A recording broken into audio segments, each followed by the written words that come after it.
First Pawan Kalyan గారు, next Raviteja గారికి fan. అంటే గురు శిష్యులు ఇద్దరు అనుకున్నట్టు ఇట్టు కొట్టారు అనుకుంటున్నాను అన్న. అండ్ హిట్ అవుద్ది ఖచ్చితంగా. ఫ్యామిలీతో అయితే వెళ్ళి చూడొచ్చు. రిస్ట్రిక్షన్స్ ఇట్లా పిల్లలు చూడకూడదు అట్లాంటిది అయితే ఏం కంటెంట్ లేదు. హరీష్ శంకర్ కెరియర్లా ఇది పెద్ద బెస్ట్ మూవీ అవుతుంది బ్రో. మిస్టర్ బచ్చన్ ఎలా ఉంది అన్న? రవితేజ గారు అమితాబ్ బచ్చన్కి ఫ్యాను. రవితేజ గారికి నేను ఫ్యాన్ అన్న. ఫస్ట్ పవన్ కళ్యాణ్ గారు, నెక్స్ట్ రవితేజ గారికి ఫ్యాను. అంటే గురు శిష్యులు ఇద్దరు అనుకున్నట్టు ఇట్టు కొట్టారు అనుకుంటున్నాను అన్న. ఎందుకంటే మొన్న ఈయన కలికిలోనే గురువు గారు ఏంటి అశ్వత్థామ క్యారెక్టర్ సూపర్ అదరగొట్టారు అమితాబ్ బచ్చన్ గారు. Great actor. నెక్స్ట్ మన రవితేజ గారి మీద ఎక్స్పెక్టేషన్స్ అందరికీ ఉన్నాయి కదండి. నేను కొత్తగా చెప్పేదే ఉంటుంది. చెప్పండి. ఓకే, అంటే మించిపోయిందా ఎక్స్పెక్టేషన్స్? ఎక్స్పెక్టేషన్స్ అంటే ఇవన్నీ కొద్దిగా డిసాస్టర్స్ రెండు ఉన్నాయి కదన్నా, రెండు మూవీస్. అవి లేపుకొని వస్తాడేమో రవితేజ గారు అనుకుంటున్నాను. ఎందుకంటే కంబ్యాక్ అనుకుంటున్నాను అన్న ఈ మూవీ. హరీష్ శంకర్ డైరెక్షన్ ఎలా ఉన్నాయి? హరీష్ శంకర్ గారి డైరెక్షన్, గబ్బర్ సింగ్ ఇవన్నీ చూసాం కదన్న. మామూలుగా ఉండదు. ఆయన ట్రెండ్ డైరెక్టర్ కాబట్టి ఆయన తోడు ఈయన కూడా దొరికాడు కాబట్టి రవితేజ గారు మామూలుగా ఉండదన్న. ఇద్దరు మాస్ మసాలా, మాస్ మహారాజుని మాస్ డైరెక్టర్ దొరికాడు కాబట్టి ఇంకా చూసుకోవాలి.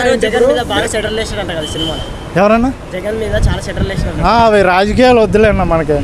ఎందుకంటే ఎనర్జీ లెవెల్స్ రవితేజ గారి గురించి మనం చెప్పలేము. ఫ్యాన్స్ కాలర్ ఎగరేసుకుని మా రవితేజ గారి సినిమాని చూడొచ్చు అన్న. మిస్టర్ బచ్చన్ ఎలా ఉంది మేడం? మూవీ అయితే చాలా బాగుంది. బాగా కనెక్ట్ అయ్యా. సాంగ్స్ ఉన్నాయా మేడం? బాగుంది. సాంగ్స్ కూడా చాలా బాగున్నాయి. డైరెక్షన్ ఎలా ఉంది?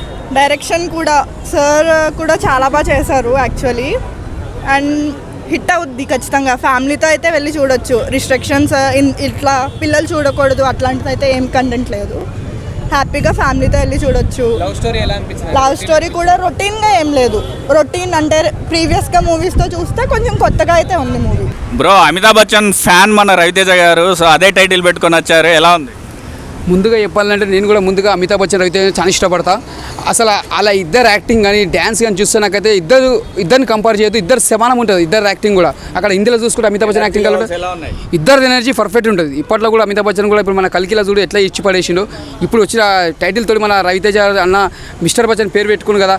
ఆల్రెడీ రవితేజ అంటే అమితాబ్ బచ్చన్ పెద్ద ఫ్యాను. అలాంటి ఫ్యాన్ సినిమా టైటిల్ పైన వచ్చిందంటే మన రవితేజ ఎలా ఉంటుంది సినిమాని ఊహించుకోండి. అది కూడా మన హరీష్ శంకర్ గారు డైరెక్షన్లో. అది రవితేజ మన అమితాబ్ బచ్చన్ ఫ్యాన్ ముందే అలాంటి క్యారెక్టర్ తోటి అలాంటి టైటిల్తో వచ్చిన సినిమా ఇది ఎంత బొమ్మ మాత్రం ఇచ్చి పడేసిందన్న. బ్యాక్గ్రౌండ్ మ్యూజిక్ కానీ స్క్రీన్ ప్లే కానీ ప్రతి సీన్ చూసినా బాగా అనిపిస్తుంది. లాస్ట్ టైం గబ్బర్ సింగ్ మనకు ఎలా అనిపిస్తుంది బ్యాక్గ్రౌండ్ మ్యూజిక్ కానీ స్క్రీన్ ప్లే కానీ డైరెక్షన్ కానీ అలా మళ్ళీ కొత్తగా తీసుకొచ్చిన హరిశంకర్ గారు ఇది ఒక కొత్తదనం అనిపిస్తుంది. చెప్తున్నా రవితేజ అన్నది కెరియర్లో పెద్ద బ్లాక్ బస్టర్ మూవీ అవుతుంది. ఎందుకంటే సినిమా అప్పట్లో హరిశంకర్ గబ్బర్ సింగ్ ఎంత బ్లాక్ బస్టర్ కొట్టిందో మిస్టర్ బచ్చన్ కూడా అంతా ఇట్టు కొడుతుంది 100%. శిష్యులు ఇట్టు కొట్టినట్టేనా? ఇప్పుడు గురువు మన కలికితోనే హిట్ కొట్టాడు, ఇప్పుడు శిష్యుడు 100% కొడుతుంది. సూపర్. ఇది మాత్రం బ్లాక్ బస్టర్ మూవీ అని చెప్పొచ్చు. ఇది మాత్రం తిరుగు ఉండదు. సినిమాకి మాత్రం ఇచ్చి పడేసి పెద్ద బ్లాక్ బస్టర్ మూవీ అని చెప్పొచ్చు. హరీష్ శంకర్ కెరియర్లా ఇది పెద్ద బెస్ట్ మూవీ అవుతుంది.